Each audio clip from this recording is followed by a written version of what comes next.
A man's fist slammed into my wife's face. Bright Texas sun, middle of the morning. Yeah, you read that, right? Compliance vest, steel-toed boots, all for a couple weeds and a fence. You know what I mean? I've seen ugly, but I've never seen a man punch a school teacher because her roses were 2 inches too tall. Emily's tough. She can grade essays with one hand, stir sauce with the other, keep the house running when I was overseas. She wasn't looking for a fight. She was looking for crabgrass. But there it was, a neon violation slip on our fence screaming about height flags, escalating fines. She snapped a photo, her teacher instinct, always evidence first. 15 years married to a Navy man, she learned document then argue. That's when they strutted onto our lawn. 2 guys in tactical vests, chest-puffed fake badges that looked more Comic-Con than cop shop. Vince, sweaty bouncer type, zipper halfway down his gut. Tony Muscles, no discipline badge, hanging crooked jaw set, like he practiced scowling in the mirror. "Ma'am, stop recording enforcement action immediately," Vince barked, trying hard for authority and landing somewhere between mall cop and angry karaoke host. Emily held her ground, steady hands, calm voice. "This is my property. You're on camera. Should have been over." But Tony, he snapped, jaw-clenched, fists up, 2 quick steps, and then bam! His punch cracked across the cul-de-sac. Emily's head whipped sideways, phone flying, screen shattering on the grass. She stumbled, hand to her cheek, blood at the corner of her mouth. Not a scream, not a tear, just shock. Because who expects to get punched over a fence slip? The world froze. Curtains twitched. Mrs. Rodriguez's garden hose drooped, some dog barked and shut up mid-howl. The line had been crossed and something inside me just broke. 15 years of marriage, 3 combat deployments, and I'd never seen Emily hurt like that. The fury burned white hot, but cold, steady, focused, the kind of rage that breaks hands, not shakes them. I slammed open the screen door. No uniform these days, just my old Marine Corps T-jeans, bare feet. But some things never leave you. The 2 men stiffened, their fake bravado drying up fast. I said, clear as a bell, "I'm a Navy SEAL." "You just assaulted my wife." Vince sneered, but the flicker in his eyes said he was rethinking every bad choice. Tony's fists shook, but I dropped my voice to that calm, cold tone that stops men with real weapons. "Stand down. Hands where I can see them. Last warning." Instead, Vince charged. No plan, no sense, just bulk and bad attitude. I pivoted left automatic after all those years, and he missed by a mile, boots, tangled face colliding with the porch step. Sickening crunch howl of pain, blood everywhere. Tony saw his buddy down and decided to play hero, but his wild swings were child's play. I ducked, sidestepped. He fell right into the sprinkler water, blasting his jaw. He went down drooling, mumbling vowels. 30 seconds. That's how long it took. Emily's phone lens, cracked but still recording, had caught every frame. She picked it up, hands shaking but voice steady, still rolling. My wife, tougher than half the platoon I served with. The neighborhood came alive, Agnes with her iPad filming Carl next door, gawking. Mrs. Rodriguez frozen mid-squirt.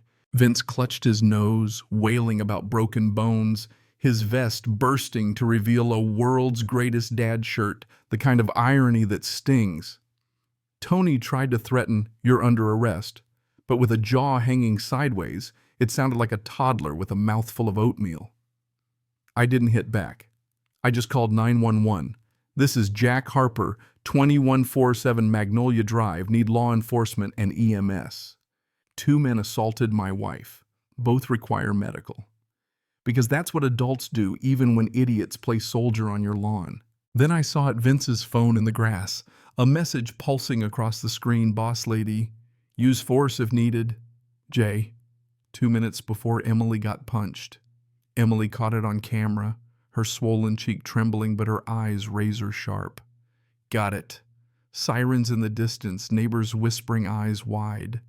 Whoever Jay was, this wasn't random. Someone ordered this.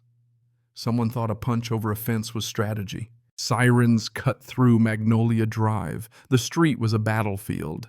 Vince curled up in blood. Tony slumped against the sprinkler, Emily filming, neighbors buzzing, nobody helping the enforcers. Then came the voice I'd been waiting for. Jesus. Jack, what the hell happened? Ray Delgado, ex-cop, Hawaiian shirt eyes that had seen enough. He took one look at Emily at the chaos and said, "These idiots leave more evidence than a bank robber with a hangover." I handed him Vince's phone. He whistled. "You've got yourself a smoking gun." Paramedics arrived, loaded Vince and Tony into the ambulance. Real cops rolled up, saw Emily's face, saw the video, saw the compliance vests, statements, evidence, neighbors peeking from windows. Ray leaned in, community compliance group. No real authority, just muscle Jennifer Allen's been using. The name hit like a sledgehammer. Jennifer Allen, HOA president. Queen of violations, slips, and petty tyranny. "You telling me she ordered this?" I asked. Ray just nodded, hard eyes. "Looks like conspiracy to me." Emily's hand found mine, her grip fierce. "She tracked us. She planned this. That wasn't random." The neighborhood hummed fear, mixing with outrage. Agnes, the widow across the street, held up her tablet. "I filmed everything. If Jennifer thinks she can run this place like a dictatorship, she's wrong." Carl mumbled something about peace and vanished, sweat on his brow. The cops handed me a case number. "We'll be in touch. This won't be quick." That night the doorbell rang. Agnes Porter, trembling, holding a manila envelope. "I can't keep this to myself." Inside photos, notebook pages, Jennifer's handwriting everywhere, names, violations, dollar amounts, leverage. She was tracking everyone who had a divorce, who was broke, whose kids were struggling. She called it her control system, Agnes whispered, said every community needs pressure points. Ray stared at the pages. This isn't HOA management. This is racketeering. And there it was, phase 2. If legal fails, escalate pressure. GL backup plan ready. Jennifer wasn't working alone. Someone else was in on it, already planning the next step. "She's not managing a neighborhood, she's running an operation." I said, the kitchen heavy with fear. The courthouse the next morning felt like a war zone. Suits, neighbors, reporters, tension humming.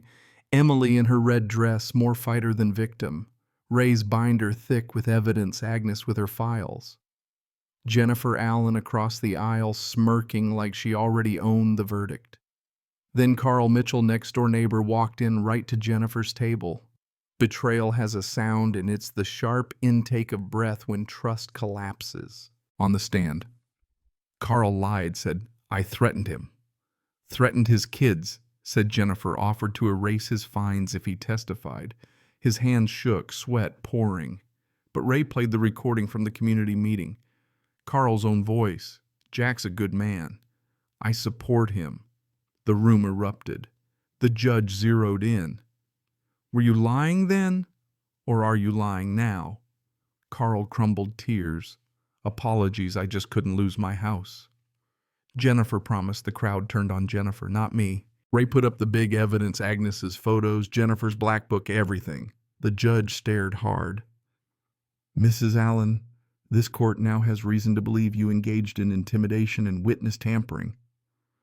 The gavel cracked. Emily squeezed my hand. "She's slipping, Jack. We've got her. Maybe." But when Jennifer whispered something to Carl on her way out and his face went dead white, I knew it wasn't over. Knew it. The next morning, a text, unknown number. "Your wife works at that school, right? Public places can be unpredictable." Emily saw it, hands shaking, but steady, documenting, screenshotting, sending it to the drive. Ray read the message, his jaw set. "This isn't HOA anymore. This is federal." Agnes brought another envelope, fresh photos, angrier notes. Phase 3, target public institutions. Maximum pressure. Emily's face went pale. "She's escalating to kids?" My heart sank. Jennifer Allen had crossed every line. Ray was already dialing contacts. HOA president making terroristic threats. Need forensics.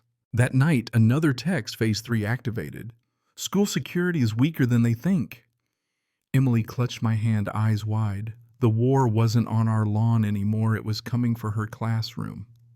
We met Greg Lamb, Jennifer's ex, old Marine, scarred, world-weary. He slid a folder across the Denny's booth, bank records, audio proof of years of dirty deals. And then the audio, Jennifer's own voice. I hired those compliance idiots to teach that SEAL's wife a lesson. Carl's weak. Debt makes people useful. Phase 3 will break them all. Greg's eyes locked on mine. She's dangerous. She doesn't stop. If we don't stop her, the next headline won't be about fences. It'll be about kids. The community meeting turned into a war council. Emily showed the assault video, neighbors gasped, mothers clutched their kids. Agnes's photos on the projector, names, leverage, secrets. Ray laid out the financials, 15 grand, diverted intimidation, fake enforcement. Then Greg played Jennifer's recordings, her drunk confessions, her threats. The crowd roared. Mrs. Patterson, vice president, called for a vote 52 to remove Jennifer, unanimous, except for one abstention. Jennifer went wild, screaming, Phase 3 doesn't need HOA authority. I've got resources beyond this place. It's already begun. The next day, a text, your wife teaches at Sunset Elementary, right? Kids are so vulnerable at 3:15, dismissal, panic, parents swarming the school officers everywhere. The sheriff's office, the FBI, everyone got involved.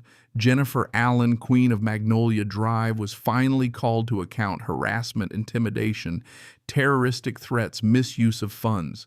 When her threats were traced to her own phone, she lost it in court, shrieked, lunged, blamed everyone. Guilty.